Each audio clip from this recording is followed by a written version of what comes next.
What do you do? What do you use for parasites?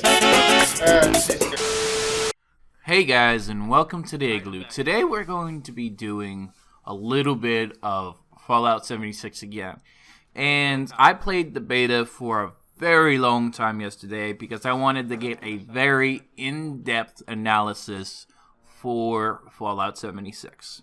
So the big thing that I've seen is that the partying system is kind of bad. So if you're within the same server game instance and then you leave your party and then you try to join and then you try to get somebody else, like, it doesn't really work all the time, and it'll need to have somebody like completely boot out or your whole party to actually get all booted out to the main menu and then join another game server instance. It's really wonky. I don't like that kind of function, and it really needs to be improved on. And this is not just going to be like just ripping on everything because it's beta, but also a few things that I have noticed when it comes to Fallout 76. The other thing that I've noticed was that sometimes during loading up game instances, even on my M.2 SSD that's on my computer, that I would actually load and then everything would become an epilepsy warning. And you would have this whole scenery in the background, and it was really, really bad that this actually happened. And again, if you have epilepsy, like, you will probably have to turn the screen off. You have to do something like that because you're going to have the shadows coming on and off, strobing for like almost a good 2 minutes. And I would honestly just recommend just staying inside until they fix this issue. There's also the other thing when it comes to PvP combat, okay? Again, I'm still not a fan of it. It's still not a well-rounded system, and with the other things that were problems with exploits that are in this game can be done. There's also the other exploit where if you're in a power armor suit, and then you get out of that said power armor suit, and then you get back in the power armor suit, and then you leave the game instance to join on your same friends, your fusion core will get maxed out and filled out.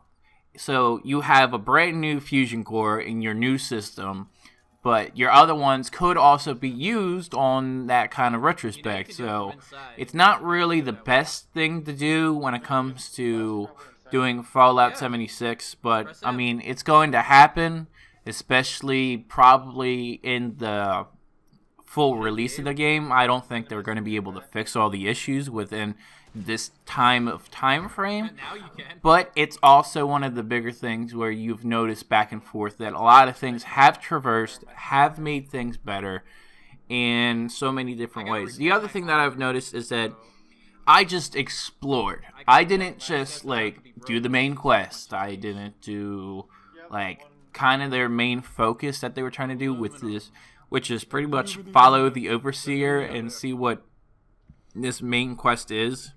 I literally just went out, explored, wanted to do the best thing. So what I did, and what the party members that I've had throughout, because at one point we had actually 6 players and we were just decimating the power plant. I actually put my base there, but I'm probably going to move my base because I have a distillery for clean water.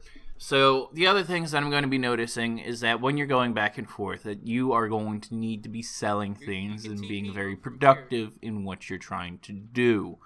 So when you are there and you are actually doing a quest together with another group of individuals, that is not going to give you complete success because it'll say that you have failure, but you're able to still do the quest together.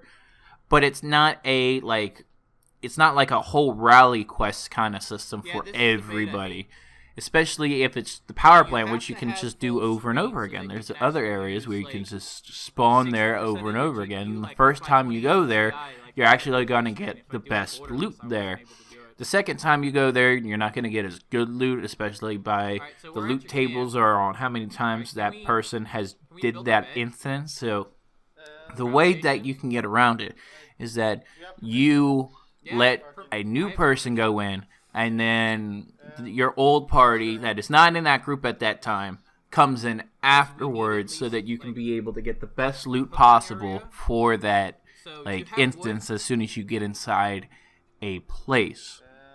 The other things that I've noticed is that when you're doing the building system, it doesn't have physics. It's pretty much like a copy and paste from Fallout 4. To a degree, I can understand why, but at the same time, it's not my thing. I mean, I'd rather make a base so that nobody can raid it. But, I mean, if they destroy it, I mean, you're not going to lose anything. And before the bomb drops, you can literally just leave the server and then join another server instance, and you never really need to worry about your base being destroyed. This will definitely be changed on custom servers and bases that are in these prerequisited locations, and you have to have a very configurable world, yes. But at the same time, you're going to be looking at different things, different environments, different ways to show places.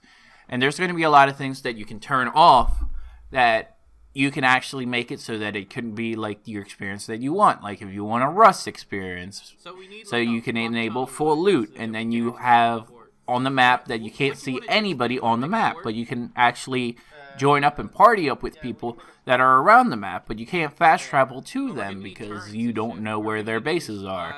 And again, it ties into all the little things, especially with you have individual bases, and then you can be able to work with these people and go from there. And then you can put it in stashes that are in other people's bases because all the loot is individual. There would have to be a lot of overhaul when it comes to raiding a base.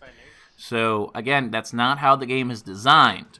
No, the game is not designed that way at all. The game is designed to be a casual experience, to be cooperatively exploring the world of West Virginia altogether. And for a lot of people, that's going to be okay. And it is. And so far, with my time and the last 2 days of playing the beta, all we did was explore. We all got power armor suits, and we all explored. And we had the power armor suits because by default, it gives you a shit ton of strength, and a shit ton of other things, and a shit ton of armor, which you don't have off the get-go. So you can actually really level, and power armor is going to be one of, or the biggest things when it comes to that. And then you can server hop to load up different server instances to see if they have fusion cores in these locations. You get a stockpile of them, and then you get the bobblehead so that the fusion cores last even longer than what they have. And overall, it's a pretty fun experience. Not meant for the full PvP and full raiders. No, not at all. If you're looking for a more casual experience that you want to hop on at a few hours at a time, that you have that Fallout 4 experience, but now with friends. Still, the bigger thing that a lot of people are going to get to is that it doesn't have the story. It doesn't have the extra lore that you're expecting to. And I can't really say all of that personally, and I will not say that, even though it can be contested for some other people, is that completing the main storyline can be boring, but half of what you're doing is exploring. This is a new world. This is something where they want to partake into this design. Again, I am not the biggest fan of gutting most of the story and able to make multiplayer work. But at the same time, this is literally the first lights of anybody getting out of the vault and doing everything else. Besides the Redcons, I don't like the Redcon with the Brotherhood of Steel. I really don't. That's one of the other things. And then I exploit the other way. It's just in Fallout 1, you were able to maintain and make better of the super mutants and to make a super mutant race and everything else. And yesterday I discovered that there was another plant that they were just diagnosing and producing the FEV virus that was in that location. It didn't really have much when it came to the lore to explain why they're there, why they're diagnosing there, and what they're doing there. But we're going to learn more as the game matures and we see the full experience, especially on launch day when it comes to everything, because you can't really do any deep dives right now because it's the beta. nobody can really just load up and get everything else done because we don't have that much time. Even though it's 2 to 9, I play that 2 to 9 p.m. straight, especially yesterday on Sunday, and it was really lovely to see everything and everything else. And I do like that it's a fresh take. One of the bigger things that Fallout 4 and Fallout 3 had was that sense of loneliness. The sense that you are the lone wanderer. The sense that you are like that. But this game is not like that. You can be the lone wanderer if you want. You can sneak around and have the sniper. And I kind of like portrayed my classic role of putting sneak on and then upgrading my bolt action sniper rifle completely so that I can snipe almost everything from the distance. But that's me. But then I have my squad mates just run in and start shooting everything up. And that's what they do. So then you can complement each other when you're hitting up a location and it's a high level area and you need a raid. But my problem is that over time, when you hit level 40, when you hit level 50, when you hit level 60, what then?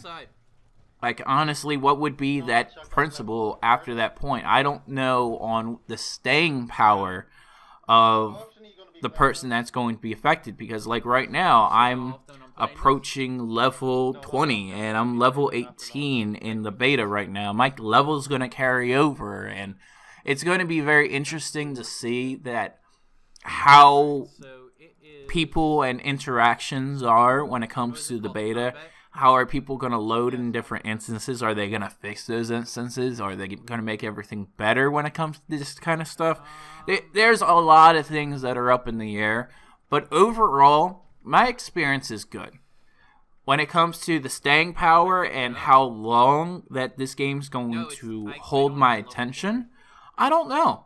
Maybe I might just settle down, and even though I might be like slowly getting levels, I might just build a settlement for people and start selling water to people, because like that's a thing. But the thing that really gets to me is that you can just up and leave. Like, it would matter more to a lot of people if you can have a server that you join and you have a shelter that has a water distillment plant. It has everything.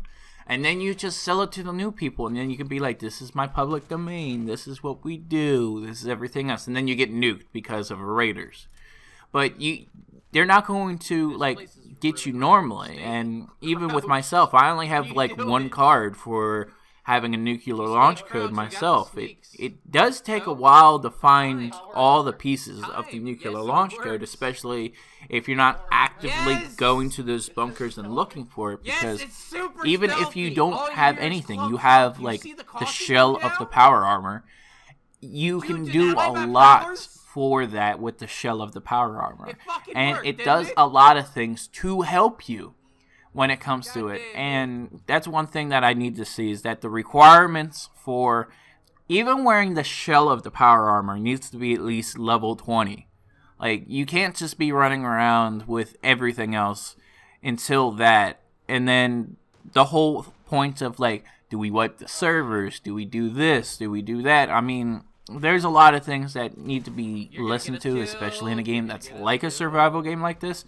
It's because there's things that are like armor sets and everything else that hold old values that do carry over. A lot of things will carry over in time, especially if you have the blueprints for it, and it becomes a ever-increasing issue when you have old values inside storage containers of people that are playing, because then you could have the chance of something being OP.